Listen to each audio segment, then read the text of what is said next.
I'd like to call to order the June 4, 2025 meeting of the Harwich Conservation Commission being held in the Don B. Griffin Room at Town Hall.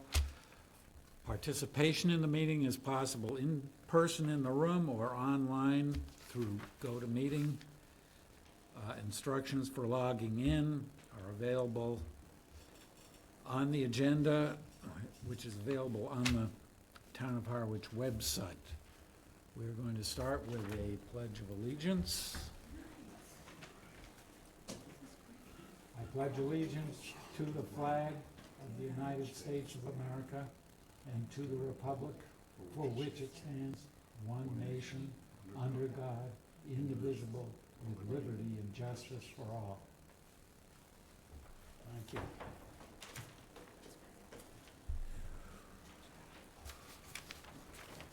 The first item on the agenda tonight is a change in plans for 69 Snow Inn Road, map 15, parcel P-3A for driveway removal and deck and patio construction.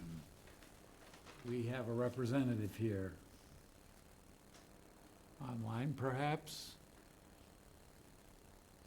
Hi, Sean Riley from Coastal Engineering. I'm not hearing your audio. Oh, you can't hear us? Still can't hear us? Okay, this will take a minute, I guess. What's up, Caleb?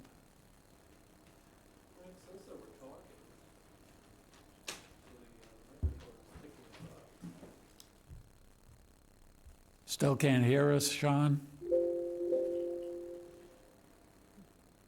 No?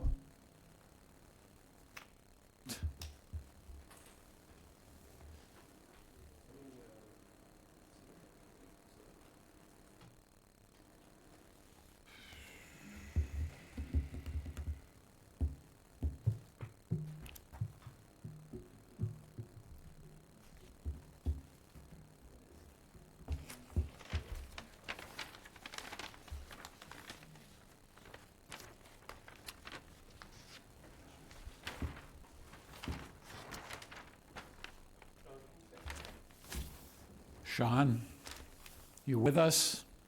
There we go. Okay, all right. Okay. Got Got it a now. slow computer, it took 5 minutes. Sorry about that. For the record, sorry, Sean Riley with Ty and Bond, representing the applicant. We're here for a field change on an RDA. If I could share my screen.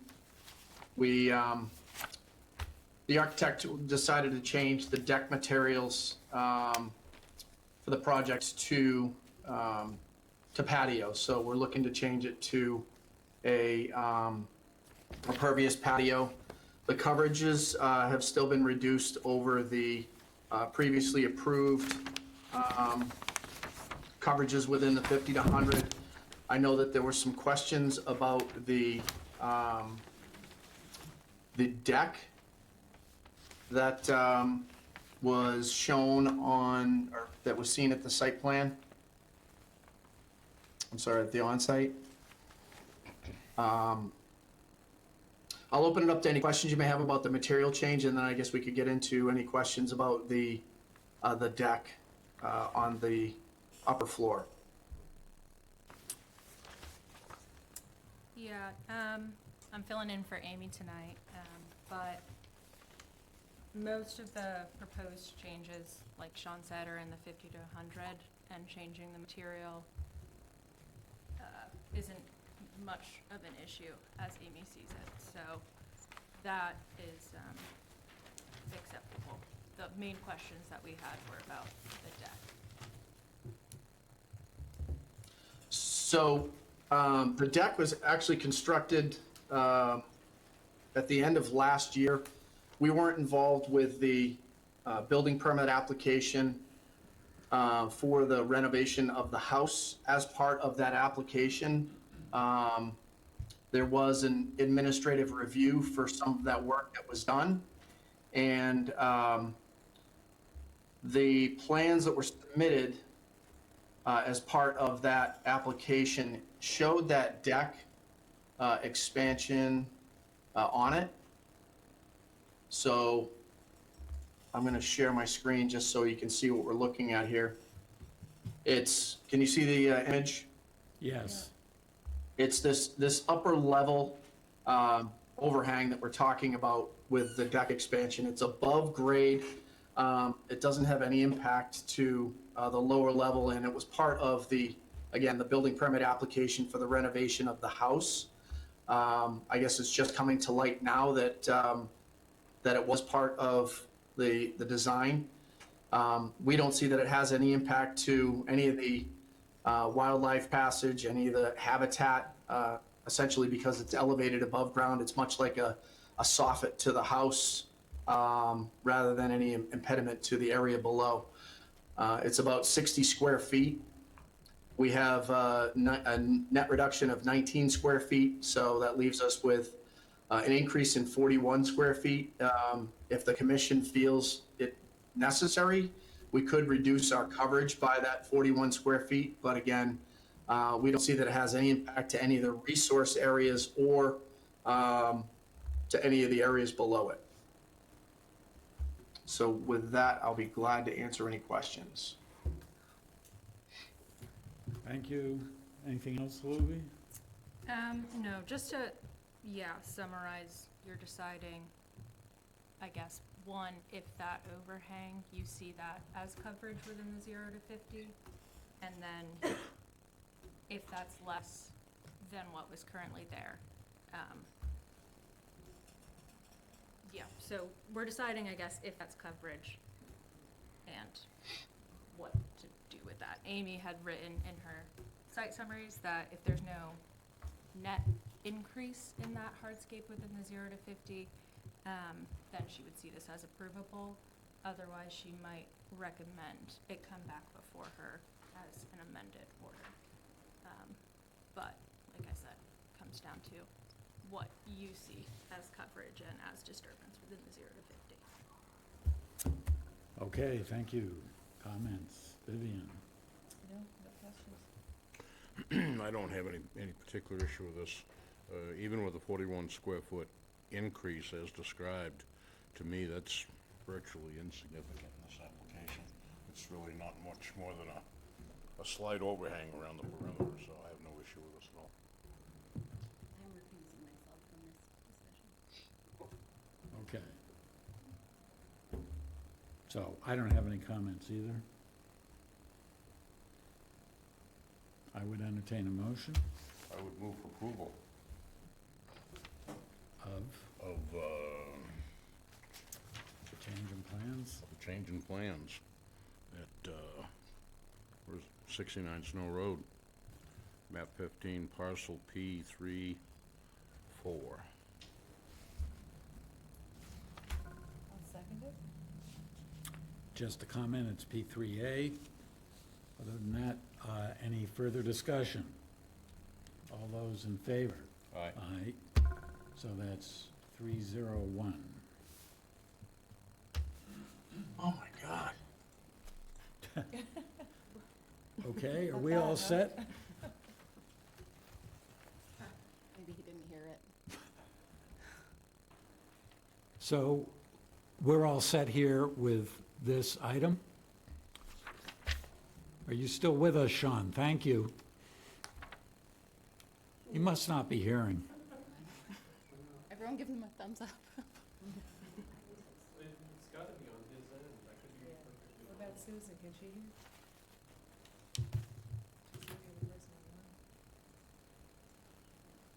You don't have his phone number to text him I or do. anything, do you? Everybody in the board give him a thumbs up. Okay. I think we don't need anything more. We're gonna move on. We have the decision. If you can send him an email or something. Yep.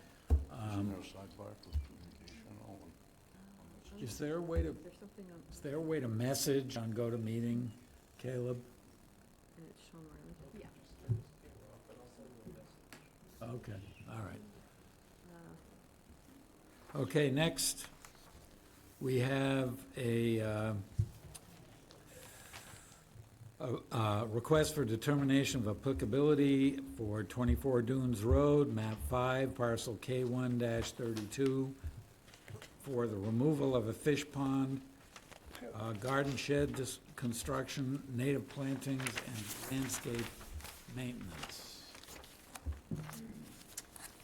Good evening, Dan Croto with Moran Engineering.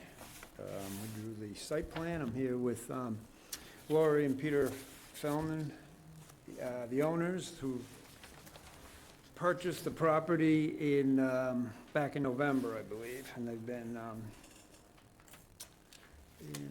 living in it since then, I believe, and they wanted to do some landscaping changes. So the property itself, it's on this inlet of Allen Harbor, and then there's a dune section, and then there's a coastal bank. And the work they're looking to do is on the other side of the house, between the house and the paved parking, in an already completely landscaped area, also where the septic system is. So they're looking to, between the house and Allen Harbor, they're looking to get rid of was a fish pond. Now it's just a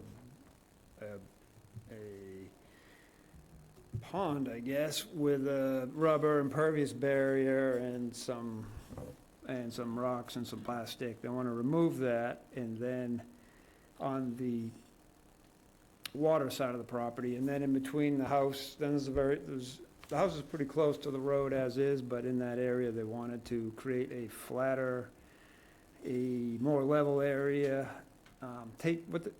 basically take the 1 foot wall and move the wall out and create a 2 to 3 foot wall.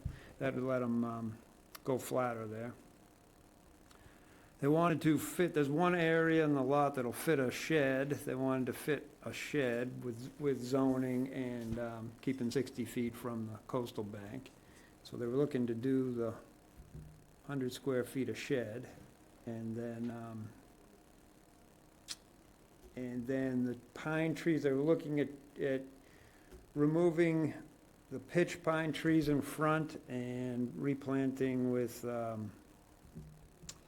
with cedars and dogwood trees, flowering dogwood trees, native trees that are on the town's list. And then replanting the grass with Ernst Conservation mixed grass seed. So doing the coverages, once we get rid of the pond, add the shed, and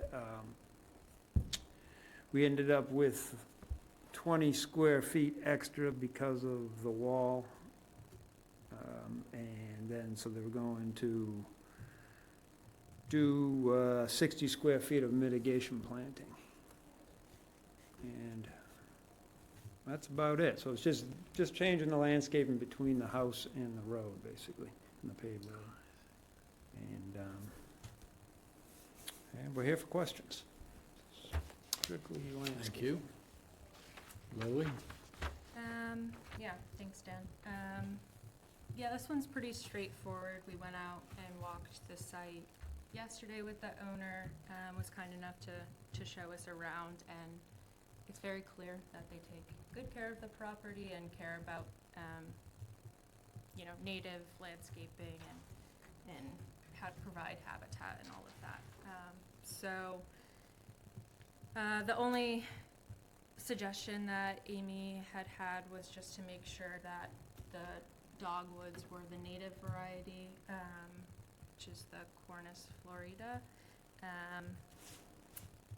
and that no fertilizers, herbicides, which is pretty standard for us at all of these. And then I think one question that we had when walking was just I think Amy would want to see any plans for vegetation moving forward, just to make sure, especially within the disturbed areas for this project, that those are run by her and approved by the conservation administrator. But, yeah, with that, Amy would recommend -2 and 3 determination for work taking place within the buffer zone to a wetland resource area, and technically in a wetland resource area itself, which is the flood zone, or land subject to coastal storm flowage, but it won't have a negative impact on the area or its interests. All set? Thank you. Sophia? I have nothing, looks good to me. Okay. Mark? No, it's pretty straightforward. I don't think I've got any questions. I have no comments or questions. I agree with what Lilia said and what Amy proposed, so. Great. I don't see any issues here. We could have a motion. That's a good point. Thank you. Are there comments from the public or questions in the room or online? Doesn't seem that way. Just So, letting you know that I got the message to Sean okay, that it was approved, that he was all set. okay. Thank you, Caleb. So hearing none, now we can entertain a motion. Then I would move for approval with -2 determination for the work taking place within the buffer zone.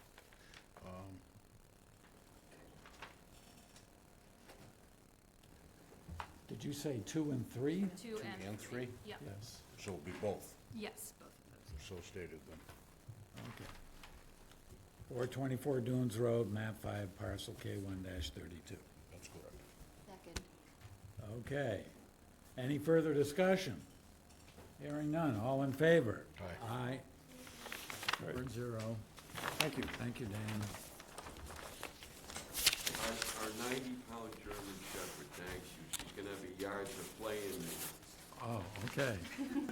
Front yard, too, away from the wetland. That's the nice thing. Front yard. Thank you. Thank you very much. Thank you. Okay, next, To sign, yeah.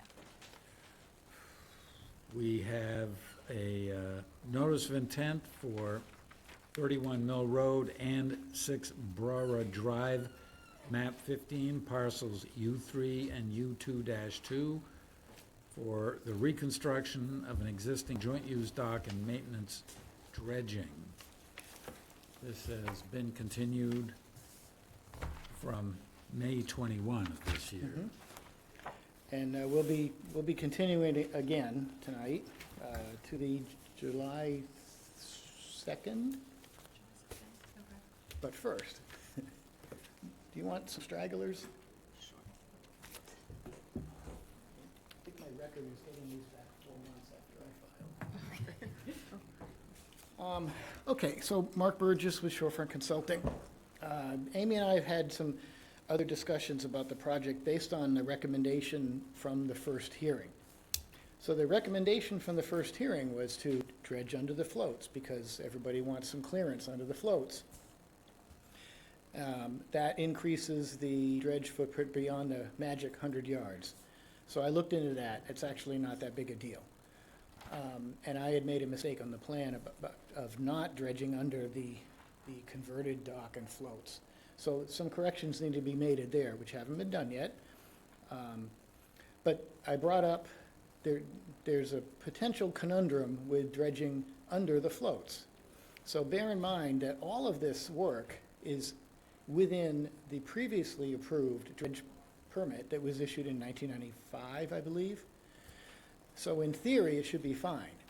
But when you do intertidal dredging, every time that I've either attempted or brought it up, DEP and DMF do not like it at all. I used the expression last time, but they treat me like I'm twisting the head off a puppy.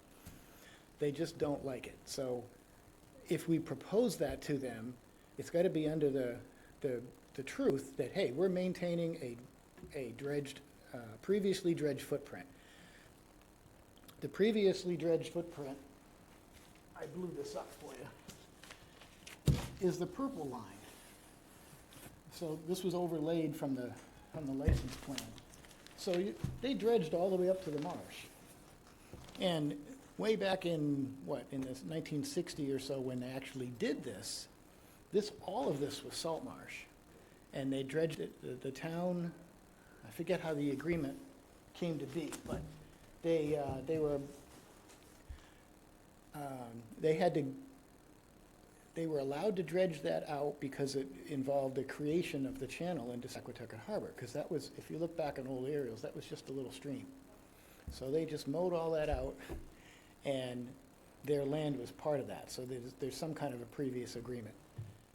My point there is that the whole thing is, nothing's natural there. It's all previously altered, previously permitted to be altered. So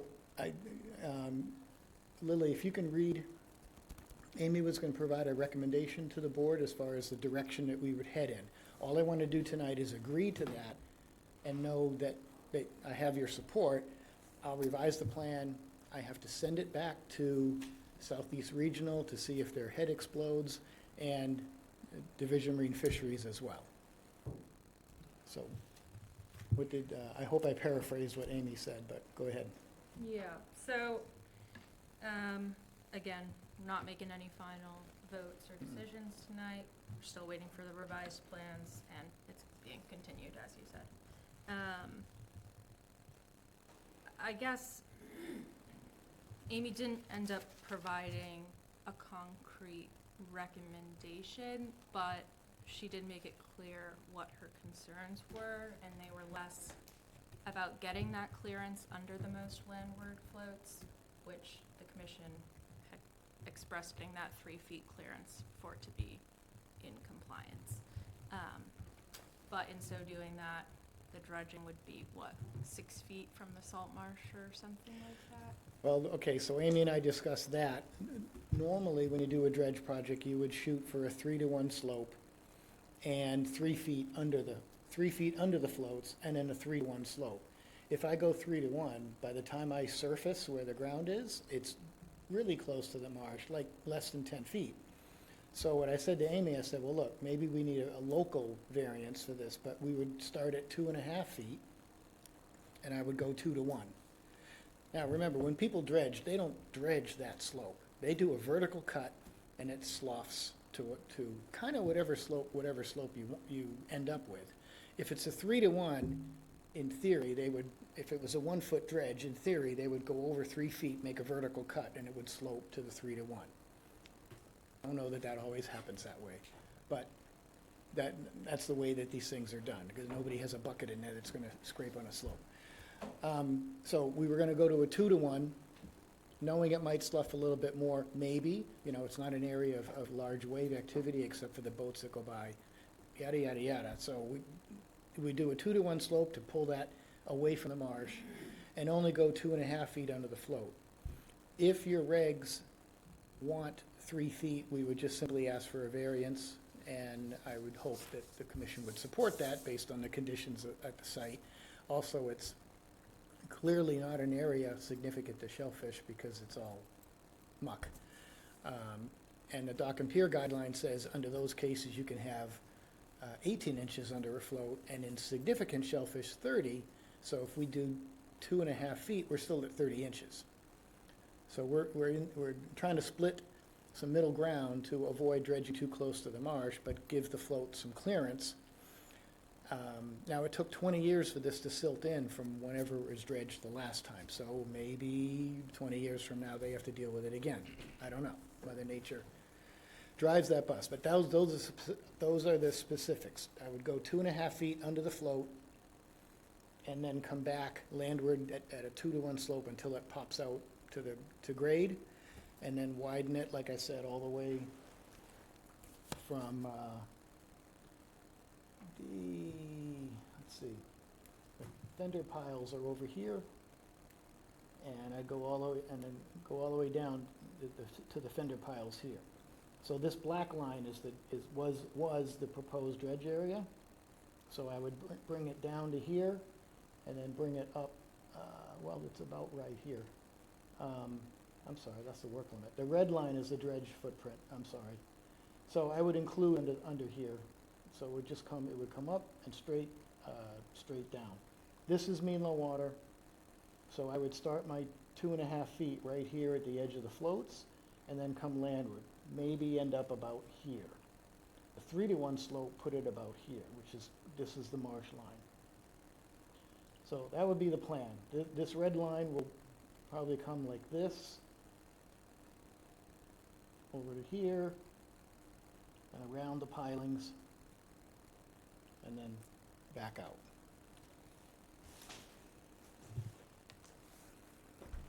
So does that sound something like? Let's see what comments, are you all set, Lou? Yeah. Yeah. Vivian? Anything?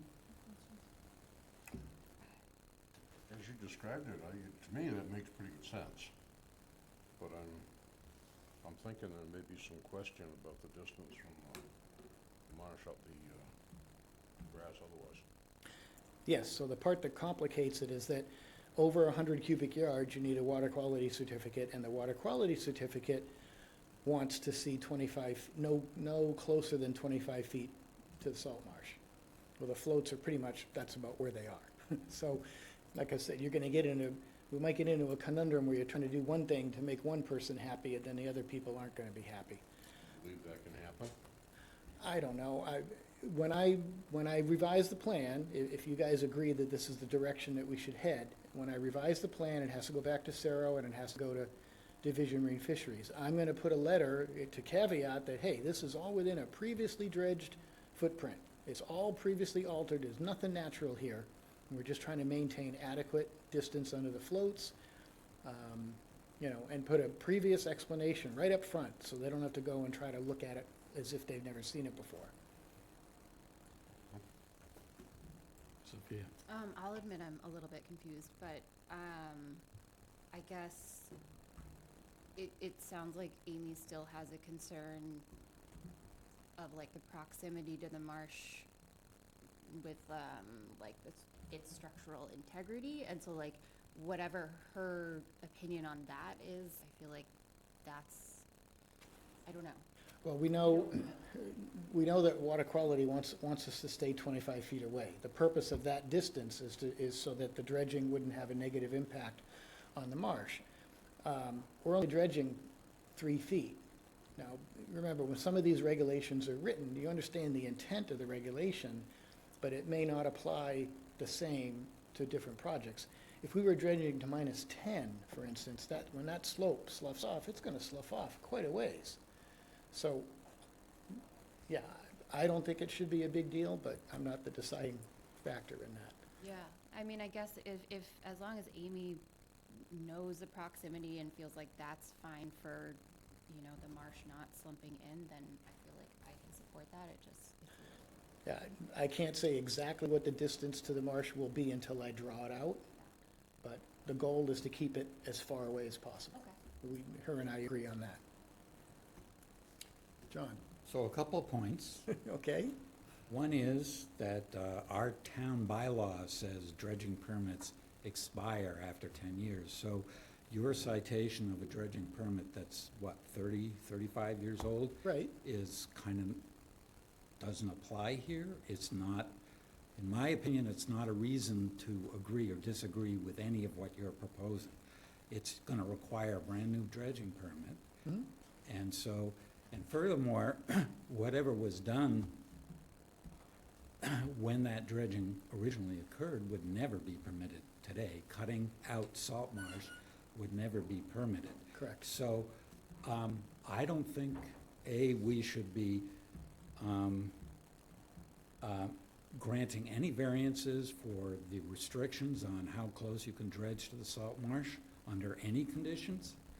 So I think the whole thing is a problem. We should not grant a permit for a project that is gonna result in a float that is aground the way it is now. So there's a problem there. I don't know what the solution to the problem is. That's your job. I get it. So you have to figure out how how you can avoid asking for a variance here, because any of your requests for variances don't sound like a good idea to me and are not things that I would support. So I hope you go away and find some way to solving this problem without going against the existing bylaws and regulations here. A, don't threaten the salt marsh. B, don't propose a solution that results in a float that is aground at low tide. Well, it already, And try to avoid dredging in the intertidal zone, which is also a problem, even though, you know, your statement is, well, it's just muck, so who cares? And that might be an argument, but the other two things, I think, for me personally, are pretty non-negotiable. well, that's why we have the problem. So the floats are ground right now.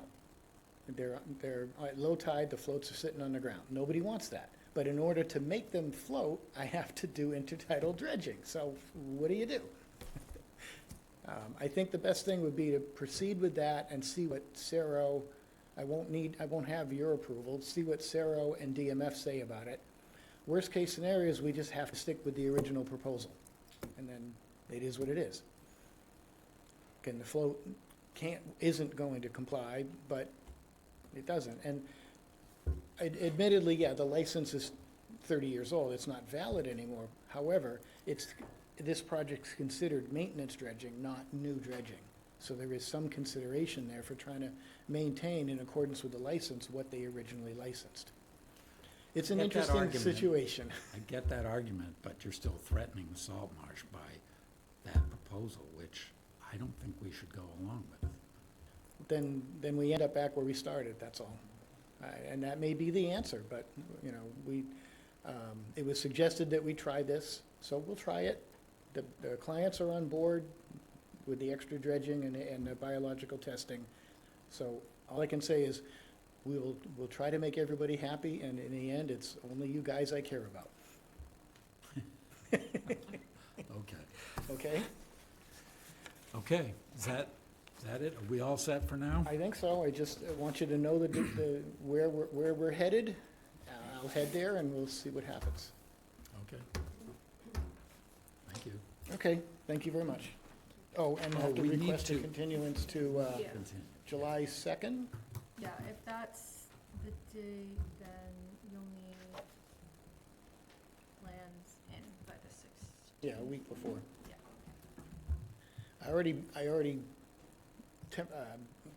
I started drafting the revision already, so I'm most of the way through it, so. Yep. Okay. I have a commitment on the 18th, so I can't, but I'll definitely get it to you in time. Okay, thank you very Okay, much. so I move that we continue the hearing for 31 Mill Road and 6 Brora Drive, map 15, parcels U3 and U2-2 to the meeting of July 2nd, 2025. Second. Discussion, all in favor? Aye. Thank you. All set?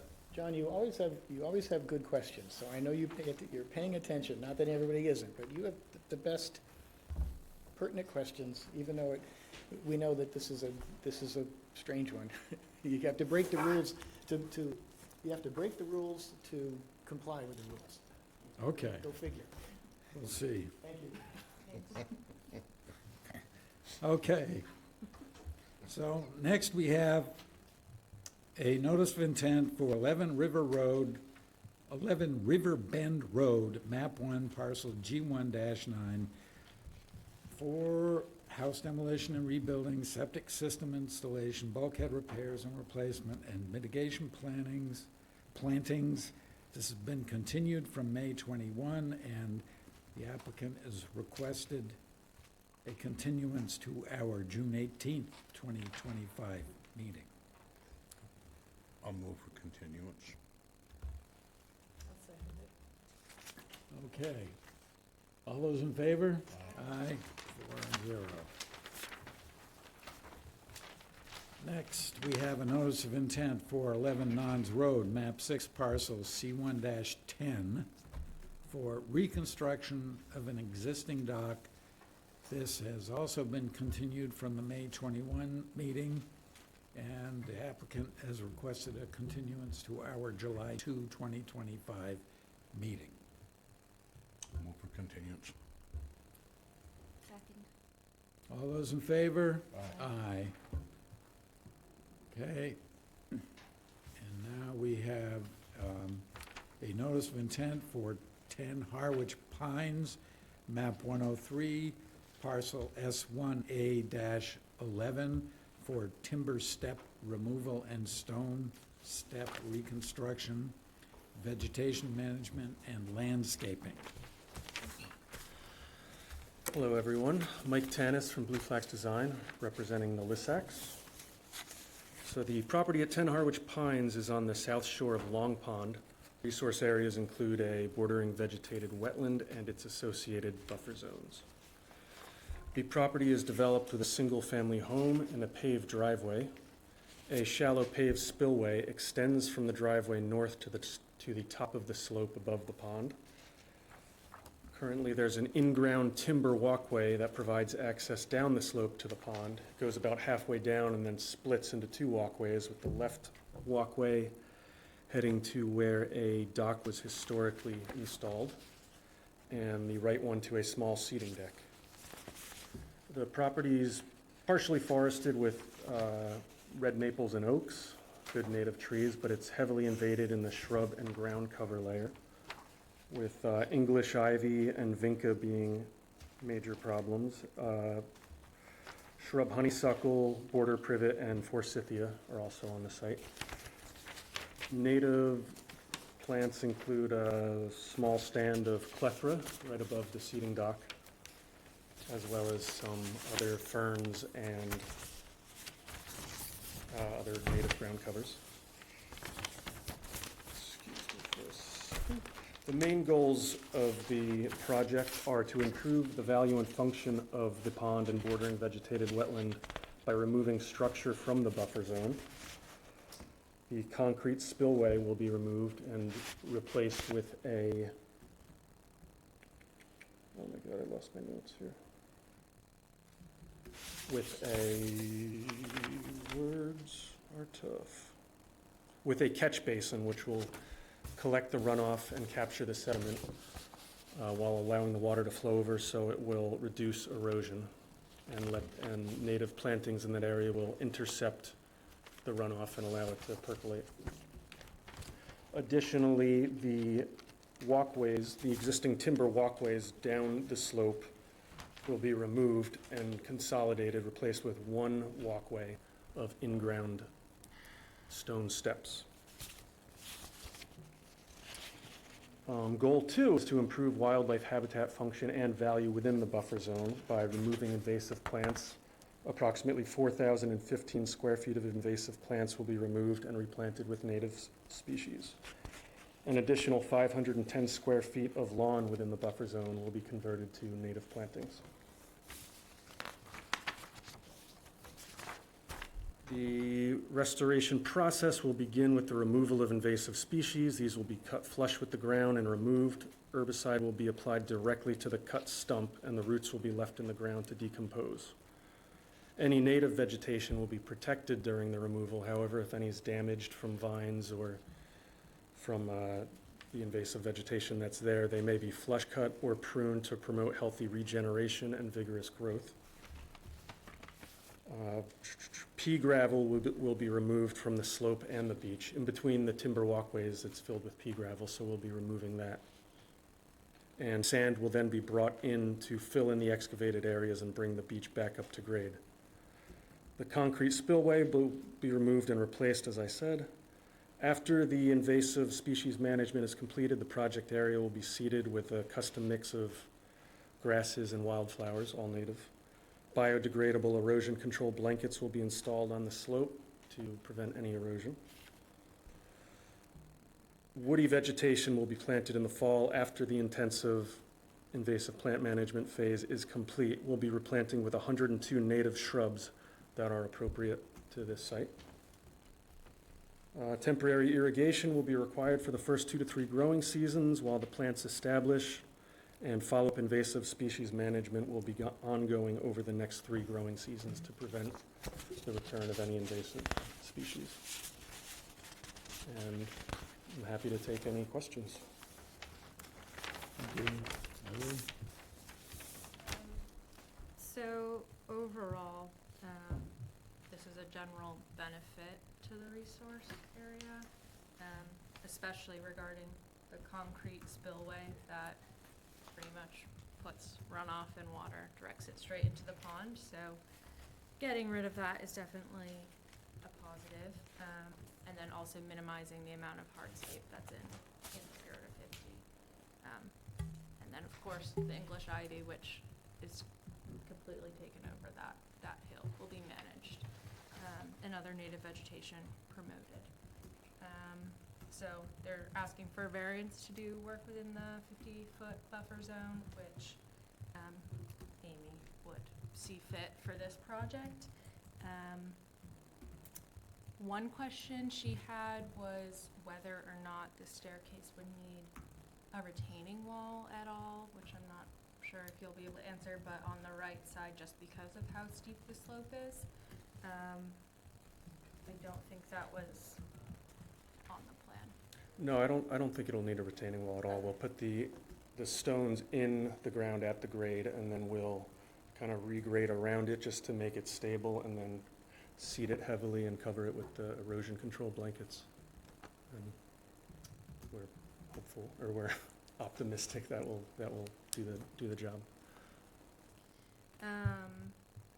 For the beach area, it's not really sandy or anything right now. There is some vegetation there, but it's mostly invasive or weeds.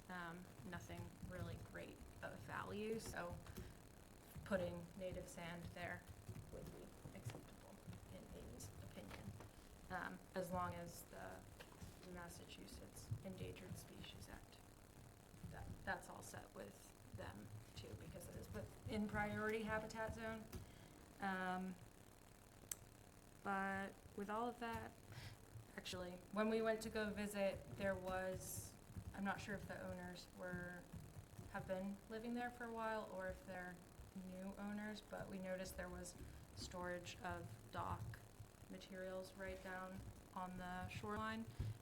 So we would probably condition that to make sure that's already on disturbed area, and not on any vegetation.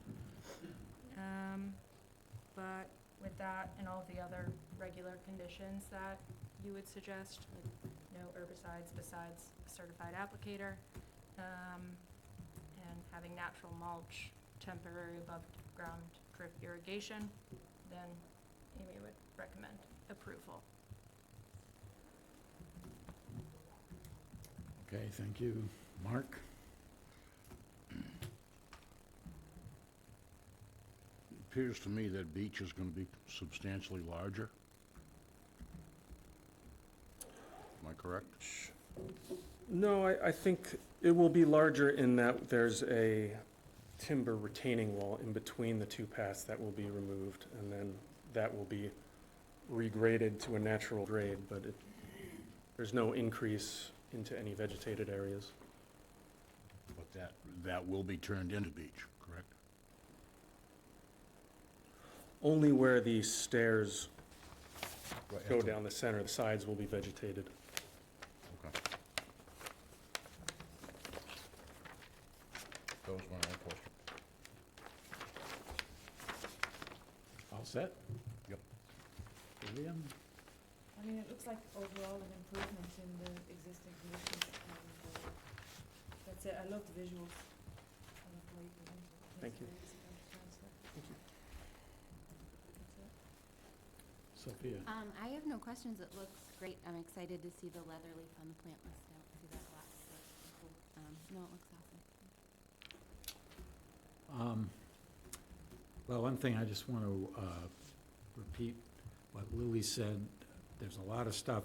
I mean, there's two things about what's there right now. One is their dock components stacked on what's labeled as a landing here.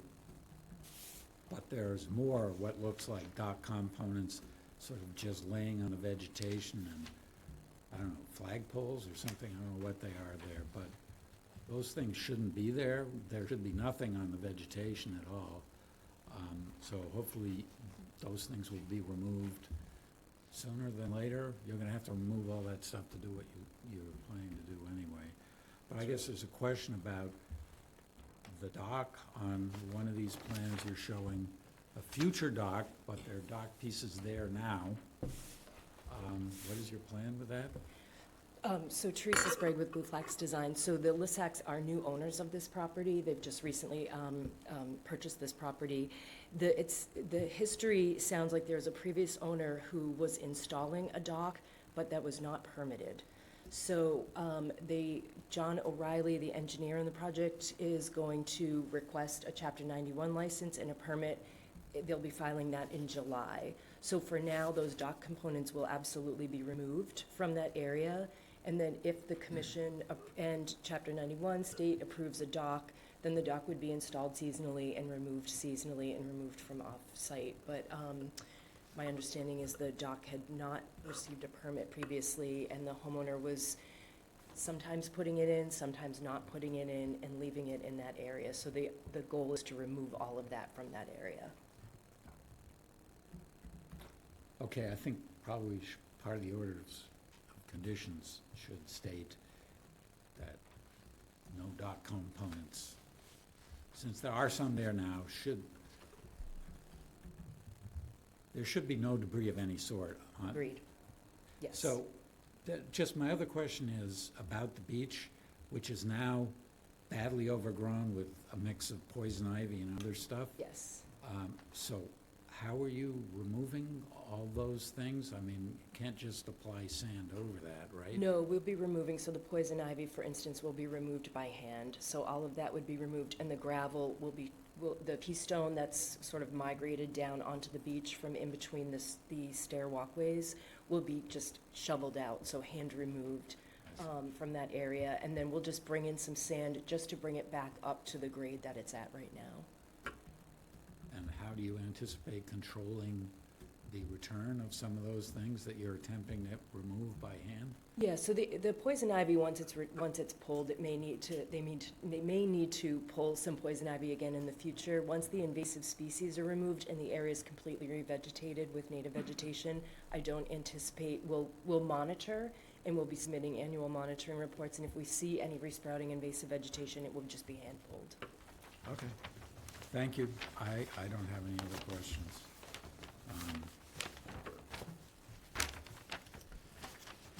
Where are we here? I think we're ready for a motion unless there's further discussion or any questions or comments from the public in the room or online.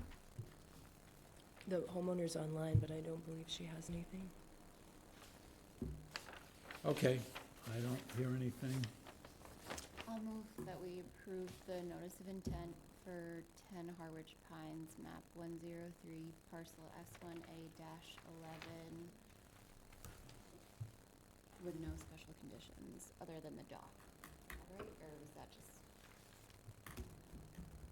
I think we should include a condition that any of the Dock components. construction debris, I would call it, that's Yes. on the water line should be removed as soon as possible, so. And the order will come back to you next Right. meeting to sign off on. I'll second it. Okay, further discussion? All those in favor? Aye. Aye. 4-0, thank Thank you. you. Thank you.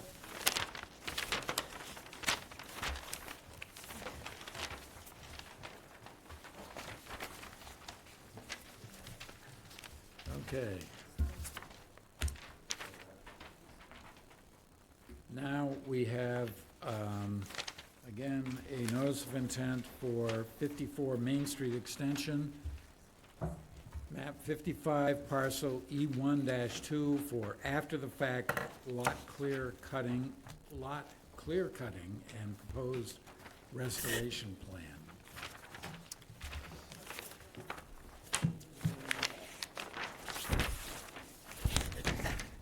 Hello, Dan Croto from Moran Engineering, here with Renato Carnero, if I say your name correctly. Yep. Carnero, the property owner him and his wife bought this property in December, I believe, and did not understand the regulations the lot was under. It's bordered on a cleared subdivision to the east, Route 6 to the north, Main Street extension to the south, and then on the west is a old cranberry bog that the town owns, and the town owns just the bog. I was working next door on the property to the west, and I'd come before the commission a month and a half or so ago about the channel that flows under Route 6 and through this bog, and I've been out there many times more. There's no standing water. So it took a while to get through that. To determine that there wasn't a river and there wasn't a river front into that section for the property to the west, which of course would be the same for the property to the east. And so I think our work was certainly slow, but because we were already out there, and I know Renato had checked with quite a few companies, and we were the ones that already had the work and a lot of the key work done, and so we took on the project with him, and knowing that that it was just to put everything back together, basically. So we submitted the pictures that were from when they purchased the property, showing what was there prior to the recent work. Generally lawn with trees, and lawn right down to the, what is the cleared area to the, what's currently cleared. There's a chain link fence about 15 to 20 feet off the wetland to the north, an existing chain link that's been there a long time. It was cleared down to that, and then on the south of that, and Renato can go into it more, but I believe it's that they held the line of the grass, but then he was under the assumption it was an industrial lot, like the zoning across the street, which is not the case, and he's well aware now. It's actually in the residential zone, and besides that, it's in the buffer zone. So to maintain, so the idea would be to create a large area of natural and a no-mow zone adjacent to the wetland and adjacent to the Route 6 layout. That which previously was existing, mowed grass with the trees, spaced out trees, as the pictures show. The idea would be to create a wildlife no-mow area there, and then use that as mitigation for maintaining some of the parking, which would be beyond the 60-foot setback between the house and the road, and then everything else being replanted. So we just met for the no-mow natural area, that would equal 2 times the area that's between the 60 and the 100 that he's looking to maintain as parking. And then the rest of it would be replanted with conservation mixed grass and the trees, putting it back to where it was previously.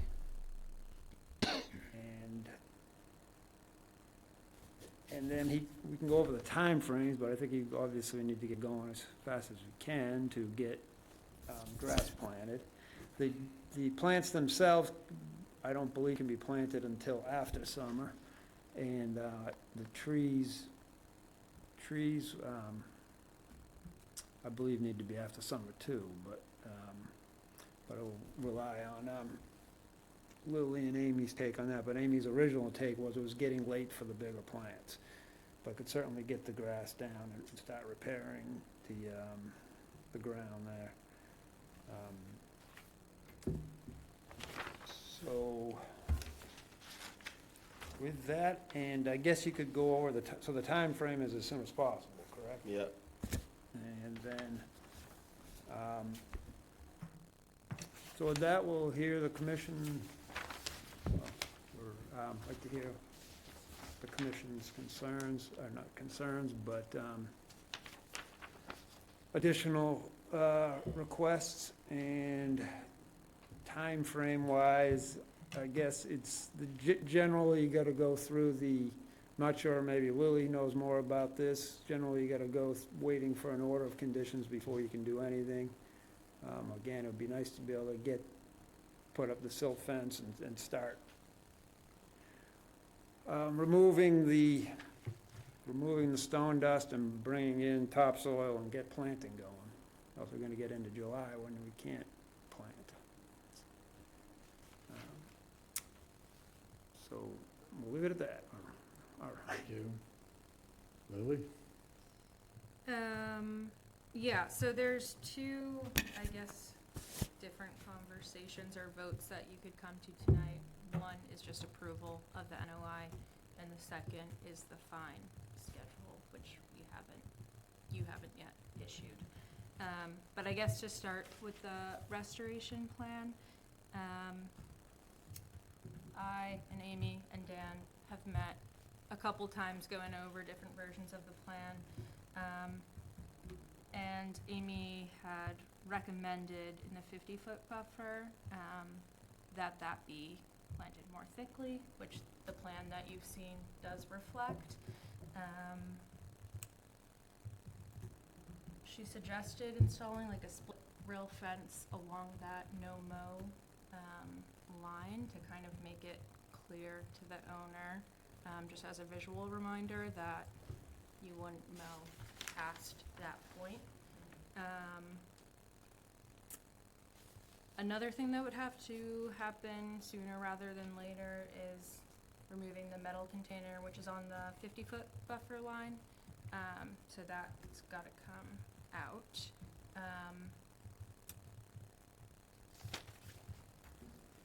And then, as Dan said, hardening would be stripped immediately, and the loam would be brought in pretty soon after, too. So the grass and wildflower mix, which really does have to happen within the next few weeks. And then, as Dan said, also, the shrubs and trees will wait until the fall, because it's definitely too late to get those in now.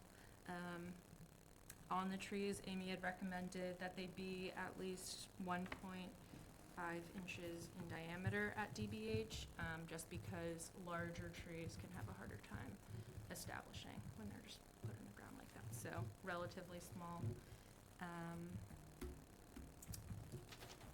Amy didn't really see a problem with keeping the general, maintaining what was there before, so not replanting it as wooded as you might expect, but having that grass area and then a few clumps of trees and shrubs, like it was before.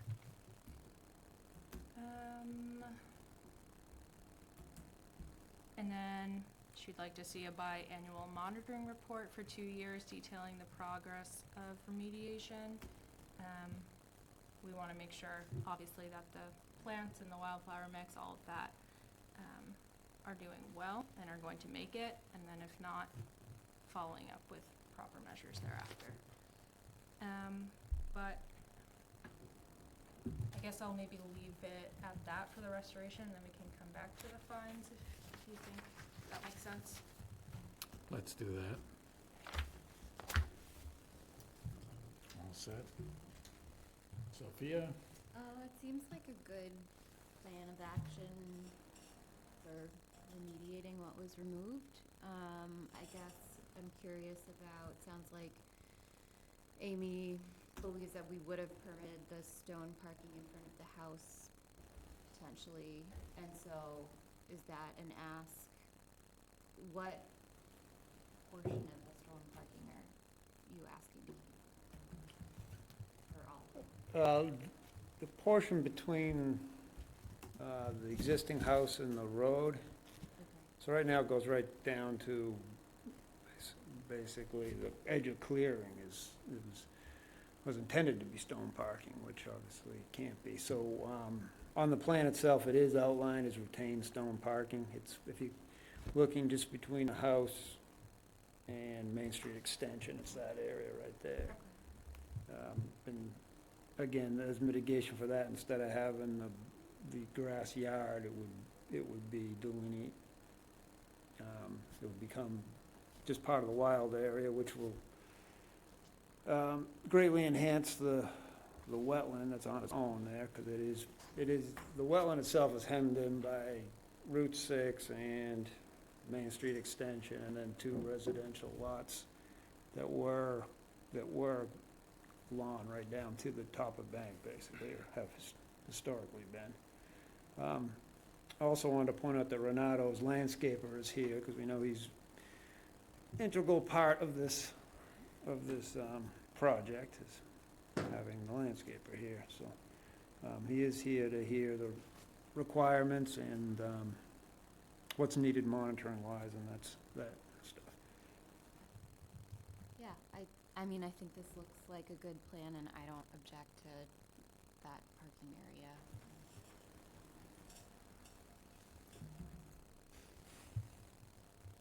All set? Mark? You know, a couple things. The hardening material that was spread down there to the west, obviously that's all gotta go before the topsoil comes in. But it seems to me that berm and fence all the way back to the 60-foot line should come out as well.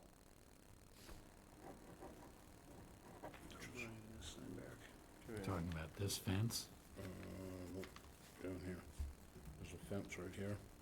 Okay, this berm was created, and the 60-foot line is right here. So that berm is probably at least 4 feet high.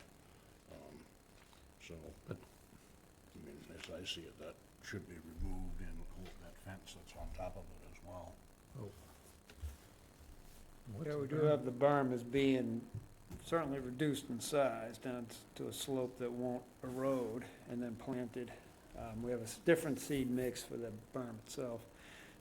We were bringing it back to the 25 because it is such a busy road, but, and the thinking with that was that we're removing, or Renato, Amy wanted the existing chain link fence that's all within the 50 removed, and that's close to like 100 feet, so the one right along the road is going to be, yeah, so it's about 110 feet of the chain link fence that's there was gonna be removed, and then we were hoping that right along the road, that could remain at the 25, or brought back to the 25. But again, lowered so that there's no, so to get rid of the erosion issue.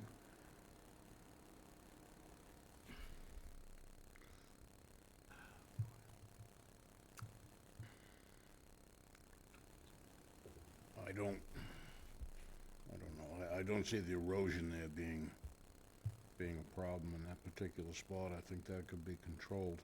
Rather than a split rail fence, I'd personally rather see a line of boulders about 4 feet apart. That's a whole lot more permanent.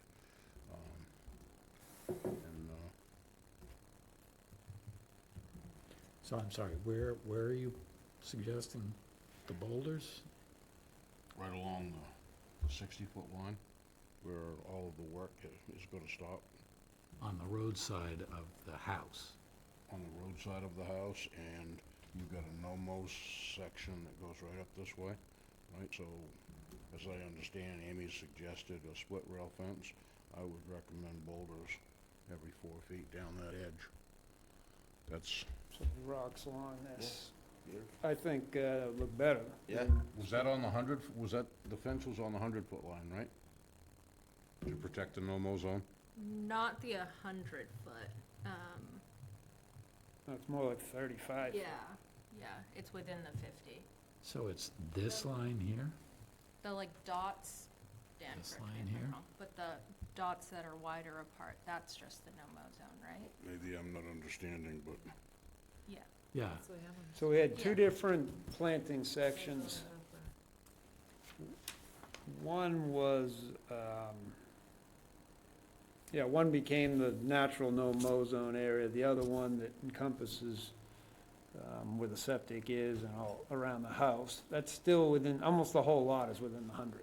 Right. And it was all, mowed grass right up to that chain link fence and to, almost to the wetland on the south. So you're gonna take a good section of that and turn it into the, keep out wildlife with the sections of 3 plantings. The big change that Amy made, was we had 1 plant in each case, and her thinking was that everything should be planted in 3s, because the survival rate is much better with collective, planting like that. So, yeah, Amy's take was that in between the 2 plantings, the one that's gonna be maintained is still grass, and then the other one is the one that's just gonna be let wild and, So become part of this- the bog area, so the split rail fence, where was that supposed to be?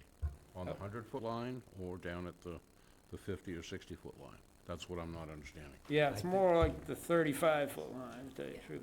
Amy was Yeah. Here? suggesting, yeah. In between the two planting areas. That doesn't make sense. I mean, because this is all within the 50 right back up here. 50-foot no disturb is no disturb. That's all the way back to this line. But it was disturbed, was the thinking was it was already a mowed grass area. So, to bring it back, to take what was mowed grass and make that a no disturb zone. Otherwise, you know what I mean? So it was mowed, Okay, so you're suggesting that was already cleared prior? correct, and that's the pictures showing that. Right, so that was already a mowed grass area. There was trees in there, yep, but, that's the suggestion. Because the whole yard is within the 100. Mm-hmm. Good. So, and I think you can definitely see back towards Route 6, but is all mowed. See the Route 6. So you can see the chain link fence.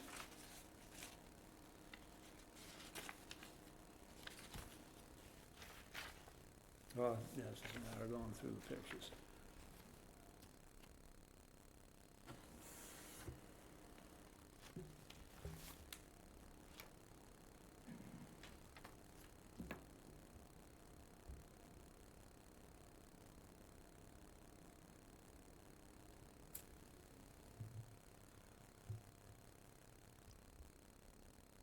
Dan, are you talking about the chain link fence that's actually on the other side of the lot line? Is that the one that's in this picture? The one that's prominent in the picture is a chain link fence that's already gone. That was going east to west. That runs into, there's an existing chain link fence about 20 feet off the wetland from the middle of the property to the north. And then there's a chain link fence, that goes all along Route 6 on the north side. I believe it was cleared, and I believe these pictures, it's a little dark, but you can see the chain link fences in the pictures. Yep.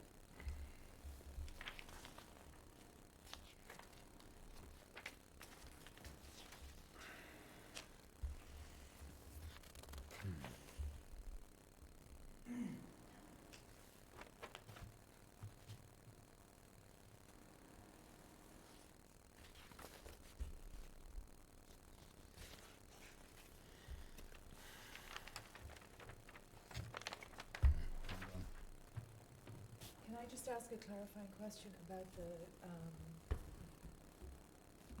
split rail fence to protect to make it a no-mow? it looks to me like that, all of that wildflower is sort of wrapping around where the existing house is and where you have a seed mix. Is Amy proposing that fence run in that kind of L shape from north to south, if that makes sense? I'm not sure she got that specific, but the idea was protect something, it. yeah, to Boulders, protect right? it, have that visual reminder, because it can Yeah. obviously be tough to Yeah. just know where it is. But it doesn't, I guess it wouldn't have to be a split rail fence, but something that would prohibit disturbance on the other side. So maybe the rocks, I don't know, I'm not the expert here, but that seems like a long fence. That's maybe something we're considering if it's gonna go all the way around. I think the owner would rather do the rocks. Yeah, It certainly sounds like Mark does, it's just, I think we're at where the rocks can be it'll be more placed. natural, you know? Yeah. Um, It's just, yeah, that's all I got. Okay, so I have a few things. One is, I'm still confused about stone parking because, well, the plan is a bit confusing. There is an area labeled as stone parking, which is on the east side of the house. And what I hear you saying is that's not part of what you intend to retain as stone parking. Is that correct or not? No, that one's being maintained too. Yeah, that's the original stone parking that's Original, always serviced the house, was the one. the pictures you have, there's grass where that is. The photos you sent, there's grass on that side of the Exactly. house.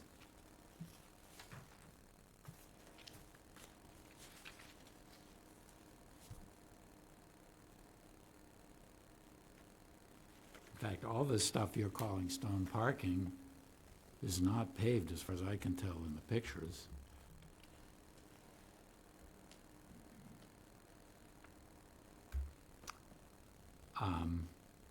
And I'm not sure why you need all that stone parking, personally.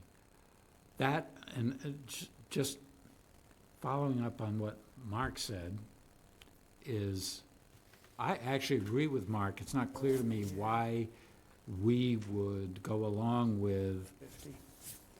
leaving the no-mow zone only 35 feet from the resource.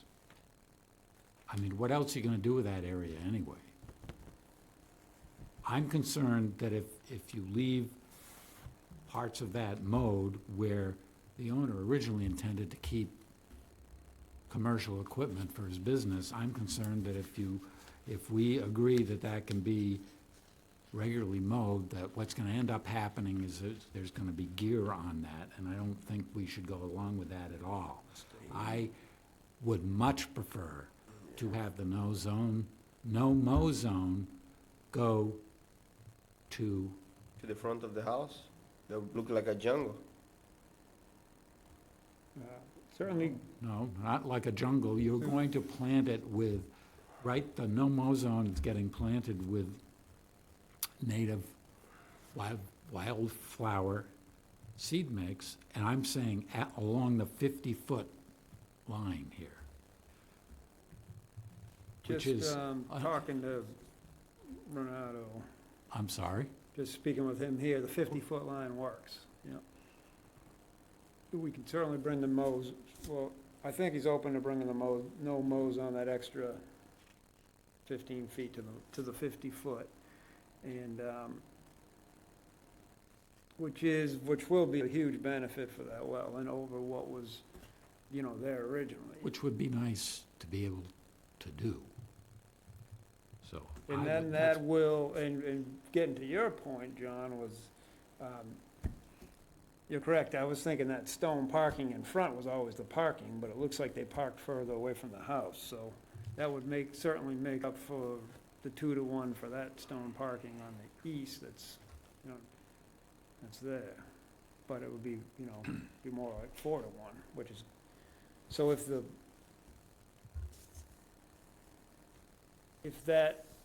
everything within the 50 feet, the boulders go there, that becomes the no-mow zone. Right. That certainly, certainly benefit that wetland a lot more. Does that make sense to you? Gaining.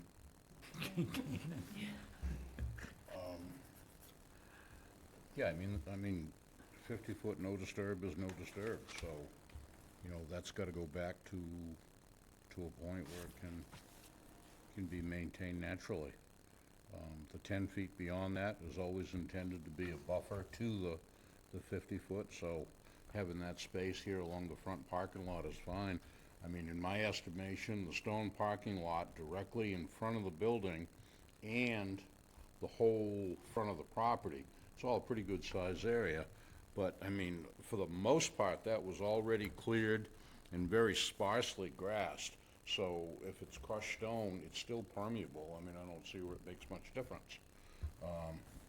The difference is you're gonna be parking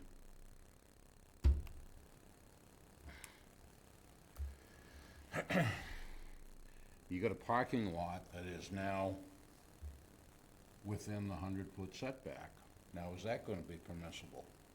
I mean, I guess the question there is, what are you gonna park there? You gonna park your Prius, or you gonna park your bulldozer?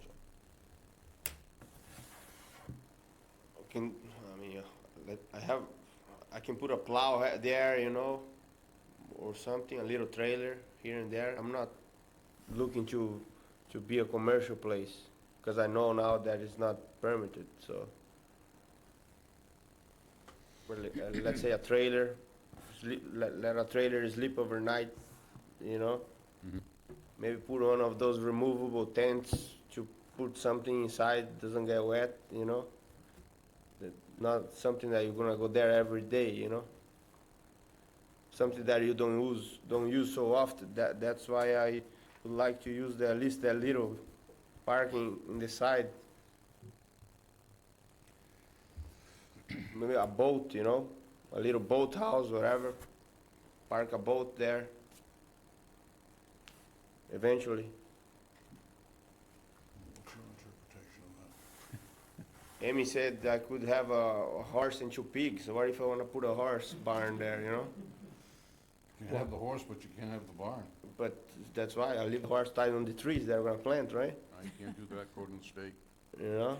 Well, I think beyond the 60, there can be increase in hardscape as long as it's mitigation for that. And if we, and bringing the wild area all the way back to the 50-foot, then, you know, is an improvement over what was there before December in the long run. I would agree with that. It gives Renato, what he needs for the property. However, just to sort of get a little perspective here, when we're considering alterations to a property, we always insist on, and it doesn't matter what the use was previously, we're always insisting on the no disturb zone be actually undisturbed. And if it was previously used, that's never a reason to let a new owner with a new use or making modifications to disturb that area. So I don't think if this were coming in, not as an after-the-fact permit, but something going through the regular process, we would ever have agreed, oh, sure, you can continue to mow inside the 50-foot. I don't think we would ever have agreed to that, and I don't think we should now.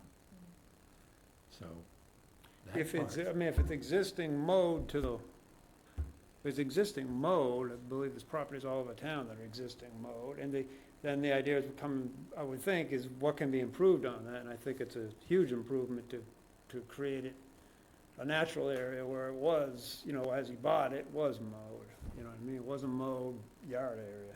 There's like a barbecue in one of these pictures down in that area. Right. Um, So will you agree to putting the 50-foot, putting the no mow zone up to the 50-foot buffer line? Yes, I believe, yes, that's, certainly is on the tape, certainly, well, I should say, Yeah, not the yeah. homeowner, but that's what we're understanding minimally, at a minimum is needed. So I think that that's, and I do think that that's an improvement for the wetland, and then Ronaldo's able to use the area between his house and the road. And then, but I'm not sure where we ended with the fence, if that's brought back to that 50-foot, or where we are with that fence. And again, he's gonna remove the chain link fence, the 110 feet of chain link fence that's now a huge barrier to wildlife. With that chain link fence hooking into the Mid-Cape Highway chain link fence, opening that whole area up will be a big benefit. So can you also clarify for me what is there now, or what was there at the end of last year, where there is now a berm shown? That was just open to Main Street Extension? I believe so, yes. That berm is Yeah, right right. down here along the edge of the road. But that's And only proposed, there isn't a pre-existing berm, is that correct or not? That's, no, that is existing now. That Oh. that was part of the work that was done, that berm that was built right there. Okay, but it wasn't there before all this other work was done. Correct. And Amy is saying that's a good idea to keep. Is that? The berm? Yeah, the berm. Is that right? Except for moving it a little back from the wetland. Yes, she thought that would be acceptable, given the fence that, the chain link that was being removed. You were expressing some doubts about that. But if we move the whole mow zone back to 50 feet, does that allay your doubts?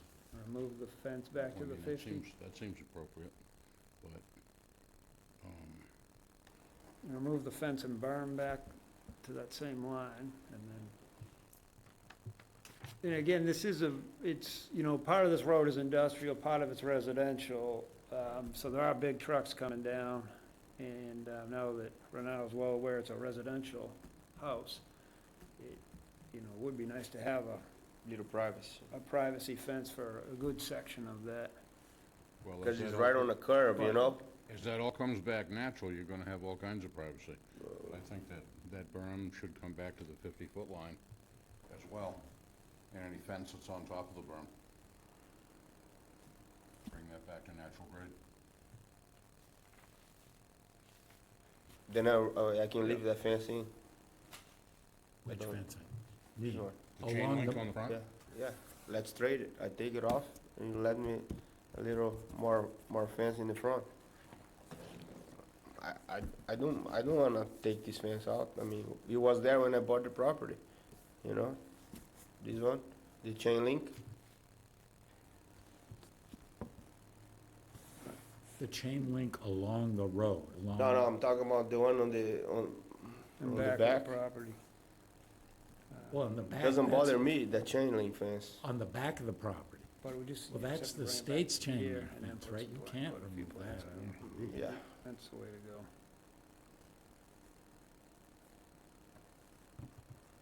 I mean, what is the problem of having the fence right there? I mean, Which, the fence, a stockable fence on top of the berm. The one right on the edge of the road, is. I mean, what why I don't see why the is issue with. the big deal of that fence? That's my question, The tree will take way longer to cover the area than, it was no tree there before. I mean, am I reading this right, that Amy is recommending it just be outside of the 25 foot? Okay, and then, could he plant some privacy trees, some native trees there, so it gets just in the back if he pulls that fence away to her recommendation? Would that be, That makes sense. if that's fair?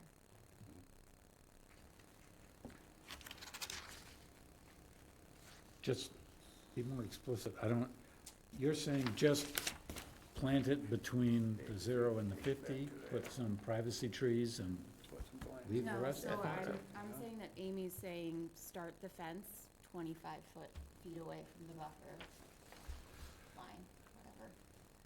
So then he Right. can keep the fence, but from the 0 to 25, if there's a concern for privacy, then he could plant some native trees for privacy. So it's about structures being too close to the wetland. So if she's okay with that being 25 feet away, maybe that's a good compromise.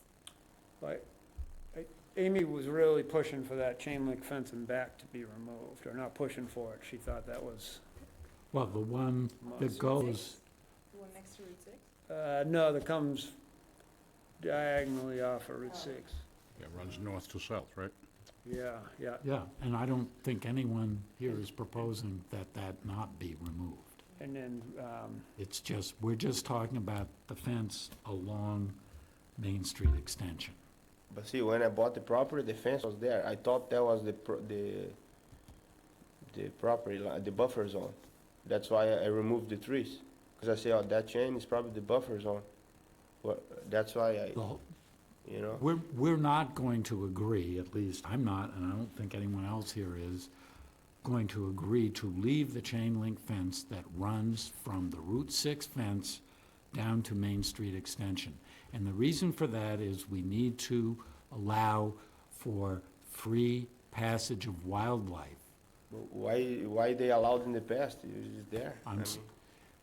There are a lot of things that are in place in town that would never be permitted today.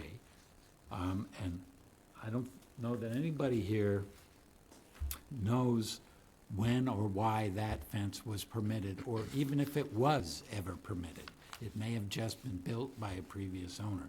That's not really the point. The point is that as part of making things right here, we must take away that fence. We don't permit fences that will block wildlife passage, and a chain link fence is almost the most impermeable kind of fence you can put on a property line. Nothing can get through that except mice, squirrels, and chipmunks. But there are a lot of other larger animals that need to be allowed to pass through your property and into the wetlands. So we're not going to agree to leave that fence. Yeah, that's fine. I mean, I can remove the fence, no big deal. But let me keep the fence in the front, at least 25, to the 25, like she said, instead to the 50. That would be nice, Well, regardless, my feeling is the berm and the fence should be removed back to the 50-foot line. But, that's only my opinion. So my take on where we are right now is that we've had some conversation, you've got some suggestions. I don't think we can vote on this tonight anyway, because we need a fresh plan that takes into account what's been discussed here, and there are a few things that are a little up in the air, like what we're doing with the berm and the fence on the road between the 0 and the 50 feet, but I think you need to digest what was discussed here and come back To 50? with a revised plan. Yeah, whatever. I don't know, what do you guys think? I'm inclined to agree with you. I think we need to be able to see it, we make the changes, because your question about your fence on Main Street Extension, those 25 feet, that may address itself if you're gonna now cover it in a no-mow wildflower. I don't know what they're gonna look like when they grow, but that may address your concern about privacy. So I do think that we need to look at some kind of an amended plan, so we have a clearer idea of what. I think if Renato does come back to the 50, with the fence, it seemed like everything else we had, and then puts the rocks along the 50 and up to the side, along the back. Then So- You're You're saying you want to resolve this tonight. So, Trying to get something planted, I think. Yeah. okay, so, think you should make a motion, Mark, that encapsulates what you think should be done here. Or would you like me to make a motion? No, if you want to, go right ahead. Okay, I move that we approve this plan with a condition that the no-mow zone be moved back to the 50-foot line, and that the fence and berm shown along Main Street extension also be removed to the 50-foot line.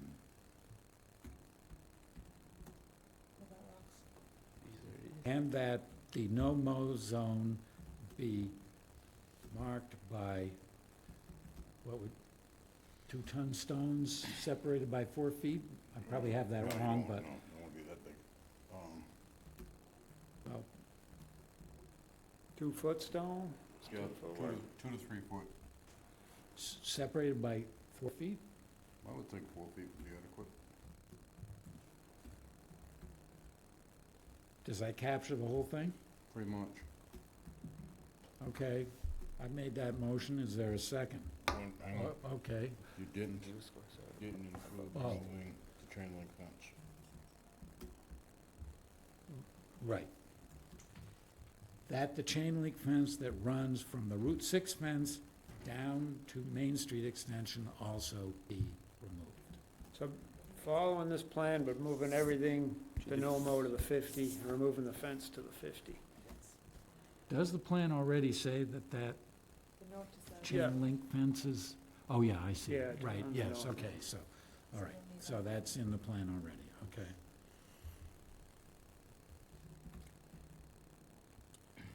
Is the container gonna go back outside the 100? Can that go in the parking? If it's, I mean, it can go here. That's what's that, 100. Well, it says remove, the plan currently says remove the container. Does say remove container.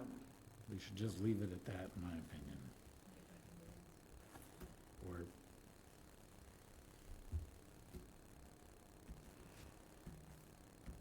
That's fine.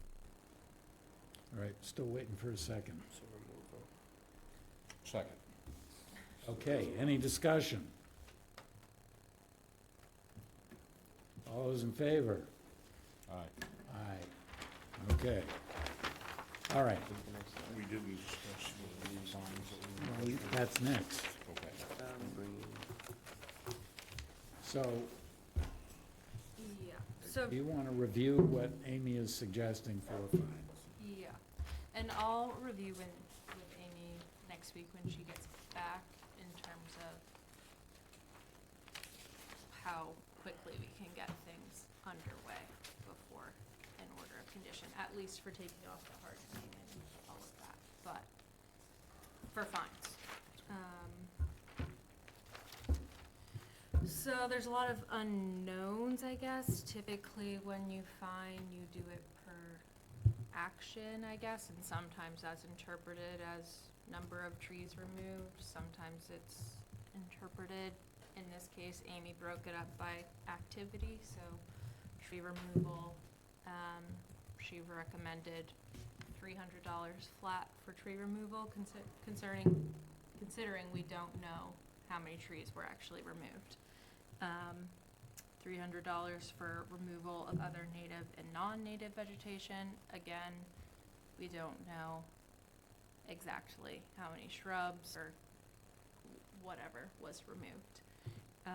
$300 for removal of topsoil and the grading, $300 for addition of hardening, $300 for the installation of a fence, to come to a total of $1,500. That was Amy's recommendation. Again,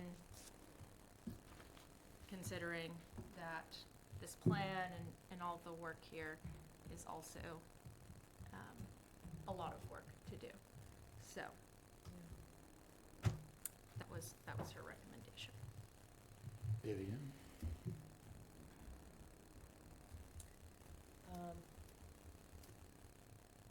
tough one, because I feel like, you know, you have to hold people accountable for their actions, but this is gonna cost you a lot of money, I would think, to do the remediation and try to put this back to the way that it was, so I would be negotiable when it comes to the $1,500 that we're being paid, so let that sit for a bit. There was a little bit of a fine in that just to file an NOI and after the fact is double the price. So Renato has paid something, Okay. $400. I mean, I'd probably hold fast at the 1,500, and frankly, I think that's substantially light. You know, thinking back of other circumstances, that involved, restoration and so forth.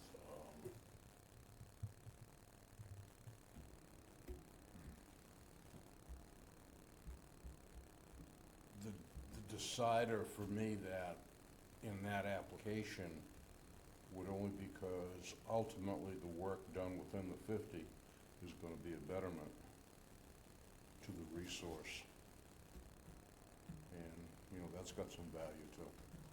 So, but when you look at other circumstances where people have been fined for various things, and sometimes substantially more than that,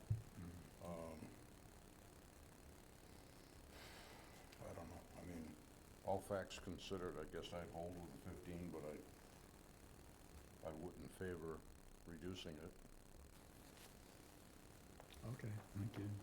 Sophia? I'll go with Amy's recommendation. Yeah, I agree. I think it's a light fine under the circumstances. Like Mark said, we have penalized people substantially more than that in the past for similar things. It's unfortunate that these things happen at all, and it's hard to figure out how to make it clear to people that they can't just be going willy-nilly clearing lots, particularly when they're near wetlands. And even though the owner wasn't aware of the circumstances, people need to make themselves aware of any constraints on lots that they own. And this is a way to send that message. I don't know how effective it is, but it's the tool that we have, so I agree with Amy. And I do think that in the end, assuming the plan is carried out, things will work out okay. I guess the only thing I would say is, or request is that I'm assuming the boulders is quite a bit more than putting in a fence along that line. Would that be the thing? Is that taking, I'd say, part of that money and putting it towards what the commission's requiring for bouldering off a good chunk of the property? Does that make any sense to the commission? I think that makes sense to me. I mean, when I first heard that, that was my first thought, that that's a different category of work than throwing a fence in, so I would be in favor of. Okay. I don't see the cost difference there being that great. Split rail fence, you know, quality fence is fairly expensive, and, you know, the common boulders are not that costly, and the ability to move them around is pretty easy, so I would see that as a benefit. Any comments?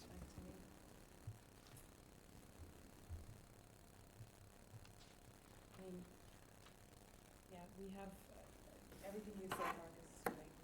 It's great. Same with Sophia, we have, for the sake of consistency, you know, there has to be some kind of fine. I would agree. I don't know. To Dan's point, is there, you know, is there possibilities to knock dollars off it? I don't know. I don't want to get into an auction here, but trying to be fair, but also consistent, because I do agree with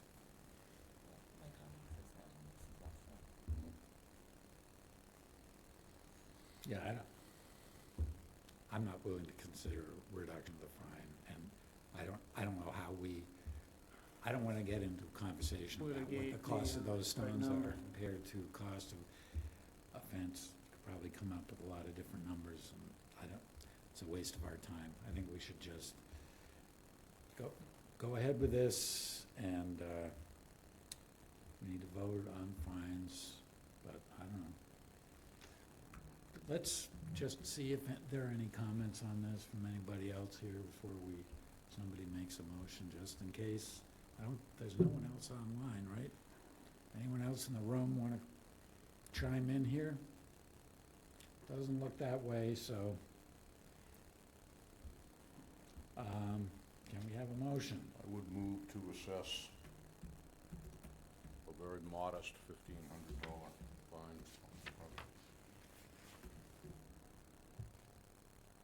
I'll second the motion. Further discussion? All those in favor? Aye. Okay. 4-0. Okay, thank you. All right, thank you. We'll submit Thank you. the revised plan Uh, to the Conservation Department early Should next have week. an order of conditions next time. Yep, the order will be for next time, I'll start removing the details. and we'll try Once Amy is back next week. All right. the plan, getting a revised plan would be good. You wanna look over the plan before?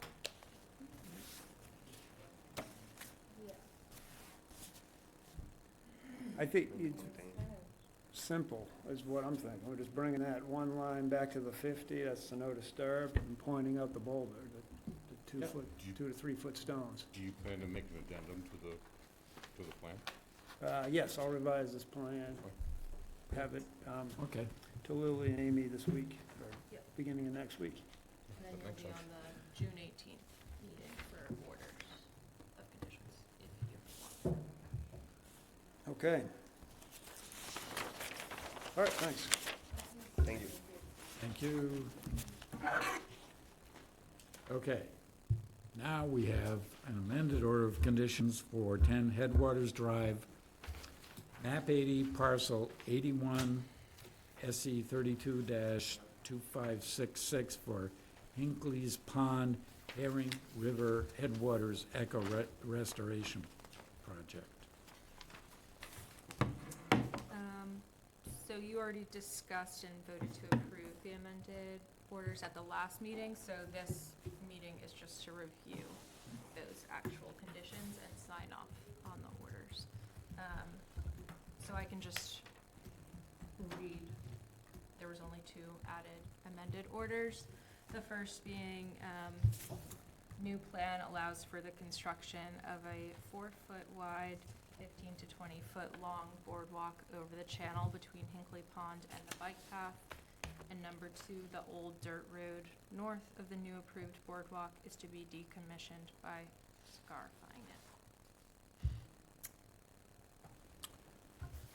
Do you have a plan, a revised plan? I looked for one somewhere in our, because I can't quite visualize, I wasn't here last time. There was a PD, there was something submitted with a markup on the drawings. We should introduce ourselves first, I I'm sorry. suppose. I'm Tom Evans, President of the Harwich Conservation Trust Board of Trustees. Mike Locke, our Executive Director, would normally be here, but he can't be here tonight, so I am here in his stead. But the reality is that our subject matter expert on these things is Nick Nelson, our engineer from Interfluve, a fluvial geomorphologist, knows this territory and has submitted all of the plans, and I believe that you have them, or had them. Yep. But I'll let Nick, I'll turn it over to you. If you could just, I'm sorry, I'm hanging things up here because I wasn't here last time. I'd just like to have access to that at some point, so I can just look at it on a plan. It's hard for me I can forward it along again, that would be great. like, and just as a visual for you, if you're standing on that bike path, looking at the pond, you've got the pump house to your right, and there's a small body of water to your left where the water leaves the bogs. underneath the rail trail and enters the pond. Yeah, And there's a dirt road that comes along from headwaters to the pump house. oh, right. And that's that dirt road that we'd be scarifying between the channel and the pump Right. house there. And the little crossing, we're gonna take out the pipe that the road currently goes across so that vehicles can't drive there anymore. So we don't, because they don't want vehicles driving to the pump house anymore. So it would just allow for people to walk across that small section of water. Okay, all right, thank Oh. you. Yeah, I'll forward that PDF along. So the point is, we're voting on Yeah, you're the just the signing. amended, oh, we're signing. So To the amended issue. orders have already been voted on. Yes, Okay, that was. all right. Happened last meeting. That was After the fight. after. Sometime, Get it in there. sometime you can describe for me who was fighting. These two guys. Oh, yeah, that's kind of hard to picture, but okay. So, I will pass this page for you to sign, and then we'll send those out, or they'll be ready for pickup or sending out by Friday, so. Did you move to issue the order? I thought Yes. you said that. It was voted, but now it's just like orders of conditions. You mean the change? Right. So I will move to issue the order of conditions for 10 Headwaters Drive, the amended order of conditions for 10 Headwaters Drive, map 80, parcel 81, SE 32-2566. Second. Discussion? All those in favor? Aye. 4-0.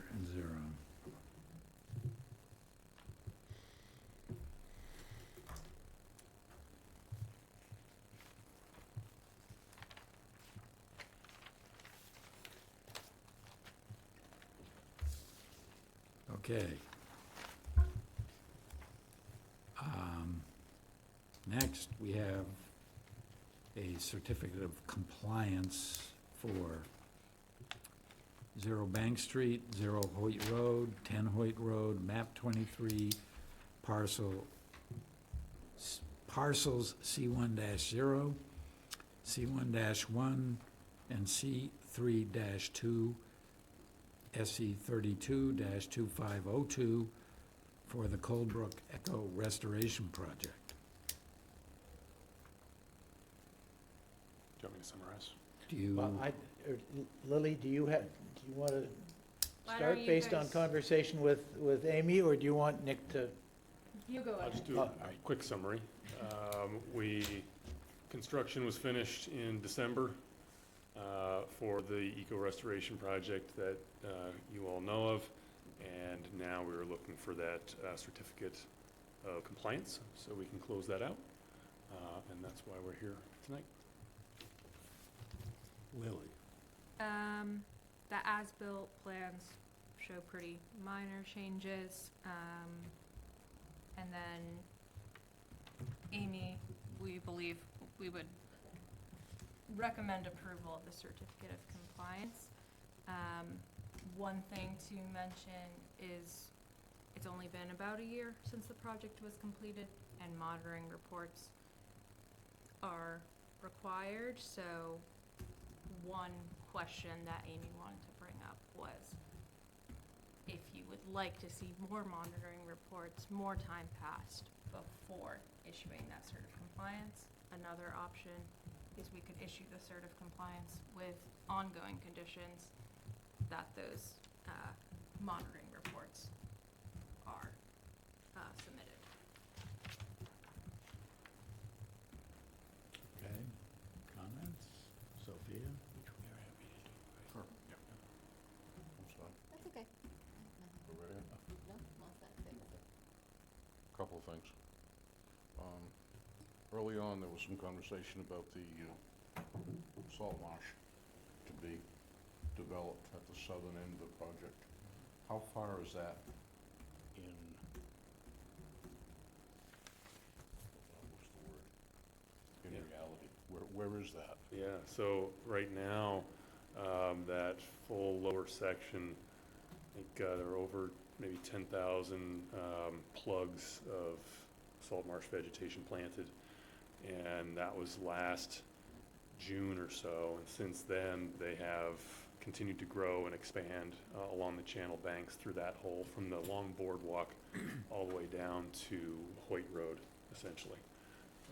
So that is, and we do see a bit of a rack line now from the tidal fluctuations right around that top of bank. So that's continuing to evolve. Do you have a projected time frame for that to come to relative maturity?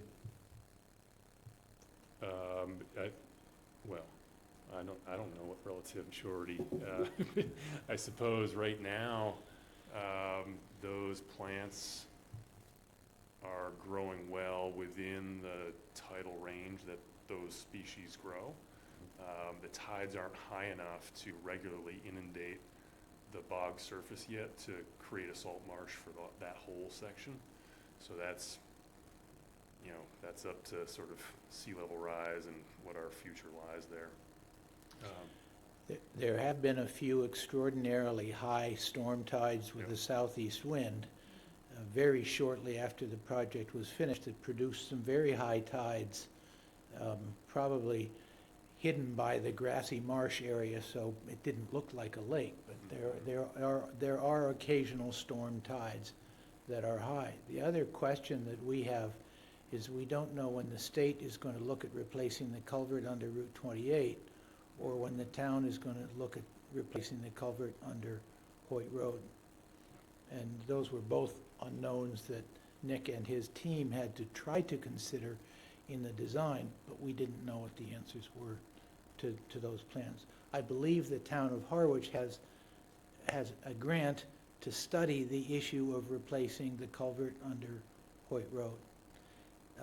It had been our hope that the state might consider the culvert issue when it put in the sidewalk from Harwich Port to Saugatucket Harbor, and that didn't happen. So there's some variables here, there's some unknowns. The bog surface is fully vegetated now, and outside the edge of the channel, they're salt-tolerant plants. So it's sort of in that range of freshwater wetland plants to salt-tolerant plants. An indicator, Mark, is the pond, what I call Pond 4, the pond immediately north of Bridge 4, is brackish. Okay. Interesting.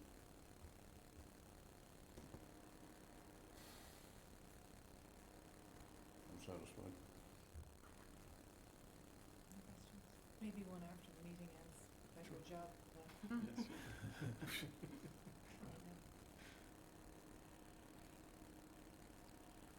Yeah, I don't think I have any questions.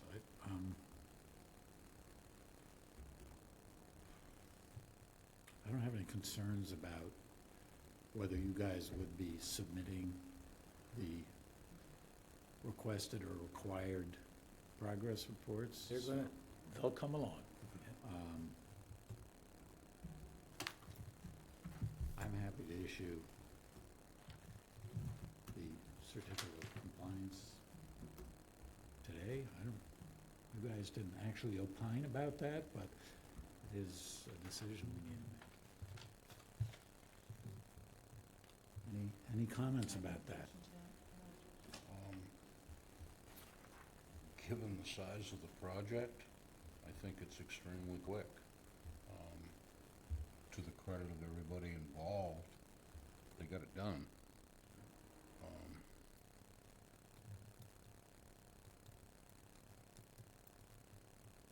don't really see a reason to hold it up. Okay. Would someone like to make a motion to that effect? I will move that we issue the certificate of compliance for 0 Bank Street, 0 Hoyt Road, 10 Hoyt Road, map 23, parcel C1-0, C1-1 and C3-2, SE 32-2502, Colebrook Eco Restoration Project. Further discussion? All those in favor? Aye. 4-0. Thank you very much, appreciate it. Thank you, Thank you. and we'll be back. Yeah. I'm here every Next other week? aren't you? Next week, will we see you next? Oh, we won't have a meeting next. Thanks very much. Yeah, thank you. Have a good evening. Thanks, you too. This is the CFC. You did too. Oh, yeah, you did, right. Minutes.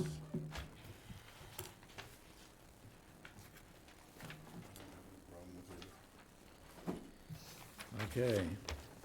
I don't have any problem with either.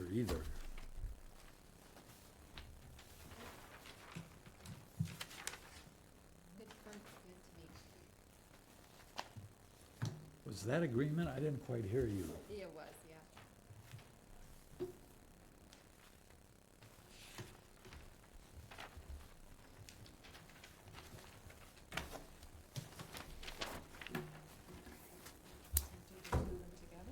I think that's a great idea. All right, well then, I will make a motion to approve the minutes of 5/7/25, 5/21/25. Discussion. All those in favor? Aye. Okay. Do we have anything else we need to talk about this evening?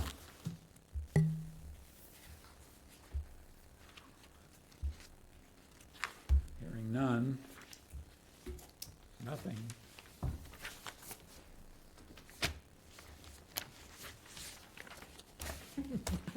Wayman's not here, he usually makes the motion to adjourn.